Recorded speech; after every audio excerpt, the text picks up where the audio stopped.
Hello అండి. అందరూ ఎలా ఉన్నారు? ఇంకొక మినీ వ్లాగ్‌తో అయితే నేనొచ్చేసానండి. నేను చెప్పాను కదా! ముంబైలో మేము స్టే చేసామని చెప్పి. ఫైనల్లీ అయితే మేము వారణాసి రీచ్ అయ్యాము. సో, ఇక్కడ వారణాసి రీచ్ అయిపోయిన తర్వాత ఫస్ట్ త్రివేణి సంగంలో చేయాలని చెప్పారండి. కానీ ఆ రోజు ఏదో కుంభ వచ్చినట్టు కార్యక్రమాలన్నీ ఆపేసినట్టు ఆ రోజు తెలిసింది. కానీ అక్కడ పూజారిని కనుక్కుంటే ఫస్ట్ కాశీలో మణికర్ణిక ఘాట్‌లో అయినా చేయొచ్చు అని చెప్పారనమాట. సో, అక్కడ మణికర్ణిక ఘాట్‌కి రీచ్ అయిపోయి మేమందరిని ఇక్కడ అన్నీ కనుక్కుంటా ఉన్నారన్నమాట. ఎక్కడ ఎలా చేస్తారు అని చెప్పి. ఎందుకంటే ఫర్ ద ఫస్ట్ టైమ్ మాకెవ్వరికీ తెలీదు. సో, ఇక్కడికి రీచ్ అవ్వడం గూడా అనేది ఇంకో పెద్ద ఎత్తండి. అసలు అందరిని అడిగి ఆ మణికర్ణిక ఘాట్ అయితే చాలా సందనమాట. స్ట్రీట్ అనమాట. సో, అక్కడ అందరూ ఆ వేలోనే వెళ్ళడం అండ్ అంగడ్లు గూడా చాలా చిన్న చిన్న సందులనమాట అక్కడ. చాలా బాగునింది. ఫస్ట్ టైమ్ ఎక్స్‌పీరియన్స్ చెప్తున్నాను. చాలా బాగునింది. సో, నేను మా సిస్టర్ పూజ కార్యక్రమం అంతా పూర్తి చేసుకొని సో, ఆ పూజా కార్యక్రమం అయిపోయిన తర్వాత మమ్మల్ని ఒక బోట్‌లో తీసుకెళ్లారనమాట. నన్ను, మా మమ్మీని, మా అక్కని తీసుకొని వెళ్ళి అక్కడ కొంచెం ముందుకు తీసుకెళ్ళి సో, కార్యక్రమాన్ని పూర్తి చేసుకొని అండ్ ఆల్సో ఖచ్చితంగా పూజ అవన్నీ చేసిన వాళ్ళు ఖచ్చితంగా మునిగేసి వచ్చేసేయాలనమాట అక్కడ. సో, మేమైతే అవన్నీ వర్క్ అంతా పూర్తి చేసుకొని వచ్చేసరికి అండ్ ఆల్సో మా తర్వాత మా మామయ్య, మా అన్నయ్య గూడా చేశారు. మా పెదనాయన చేసేసారనమాట అక్కడ వాళ్ళు. సో, వాళ్ళది కూడా నేను ఇక్కడ తీస్తున్నానండి. మీకు చూపిస్తాను అనమాట.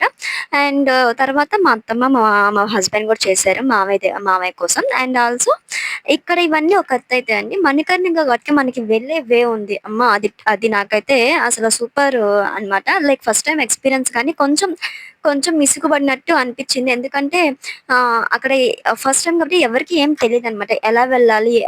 ఎక్కడ హోటల్ గనుక చూస్తే ఏమో అంటే మనకి తెలీదు వాళ్ళు రేట్స్ ఎక్కువ చెప్తున్నారా? ఎట్లా అని చెప్పి నాకు మాకైతే ఎవరికీ ఒక లైక్ కన్‌ఫ్యూజన్ అయిపోయిందనమాట. ఇంకా ఎలాగోలా అడిగి ఇంకా ఇంక సెట్ అయిన దాంట్లో చూసుకొని ఇంక తర్వాత అక్కడి నుంచయితే మేమెక్కడ దిగిన మేము దిగిన దగ్గర నుంచి దగ్గర దగ్గర 1 ½ కిలోమీటరు నడవాలని చెప్పారు మణికర్ణిక ఘాట్‌కి. ఎందుకంటే వెహికల్స్ ఏం అలో చెయ్యమక్కడికి. సో, మీరు నడుచుకుంటానే వెళ్ళాలి అని చెప్పారు. సో, మేమందరమే నడుచుకుంటానే వెళ్ళాము. మణికర్ణిక ఘాట్ దగ్గరికి వెళ్ళిన తర్వాత ఆ పోలీసులు అక్కడ కూర్చోన్నారనమాట. అంటే వే చూపిస్తూ. ఇంకా ఫైనల్‌గా రీచ్ అయ్యామని చెప్తే అది కూడా లోపలికెళ్ళేదానికి ఒక 15-20 మినిట్స్ అనమాట. లోపలికి వెళ్ళి మనం పూజారిని సెట్ చేసుకునేది అదంతా కొంచెం టైం పడతదనమాట. ఎందుకంటే సందు ఉండరండి జనం. సీరియస్‌గా. పిట్ట ఏమంటారు ఒక సందు గూడా చీమ పట్టేంత స్థలం గూడా ఉన్నదనమాట. అట్లా ఉందనమాట కాశీ మణికర్ణిక ఘాట్ ఎంత బాగుందో. సో, మేమందరం ఆ పూజా కార్యక్రమం అంతా పూర్తి చేసుకున్న తర్వాత పక్కనే శివుడి టెంపుల్ ఉందనమాట. సో, ఆ శివుడి టెంపుల్ అయితే మంచులో కప్పేసిందనమాట. అసల చాలా పెద్ద టెంపుల్. ఎంత బావుందంటే అంత బావుంది. నేనైతే కుదిరినంత వరకు రీల్ తీసాను. ఎందుకంటే అక్కడ సెక్యూరిటీ గాబట్టి అసలు మనల్ని తీయనివ్వట్లం లేదనమాట. సో, మేమందరం అయితే ఫ్రెష్ అయిపోయి ఇంకా మణికర్ణిక ఘాట్ నుంచి ఇంకా కాశీకైతే వచ్చేసామండి దర్శనానికి. సో, అందరిమి బయట సెక్యూరిటీ చెకింగ్స్ అన్నీ పూర్తి చేసుకొని కొన్ని క్యూట్ ఫోటోస్ నేను లోపలికెళ్తే మనకి లైక్ ఏమంటారు కెమెరాస్ అవన్నీ అలో చేయరనమాట.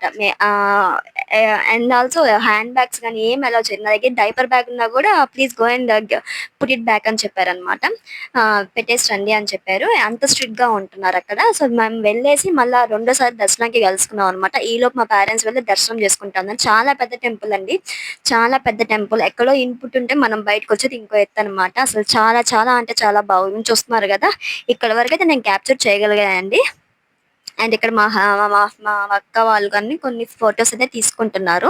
అందరు కలిసి. ఎందుకంటే మళ్ళా బయటకొస్తాము. బయటకొచ్చిన తర్వాత మళ్ళా మాకు టైం లేదు. ఎందుకంటే హోటల్ చూసుకోవాలి.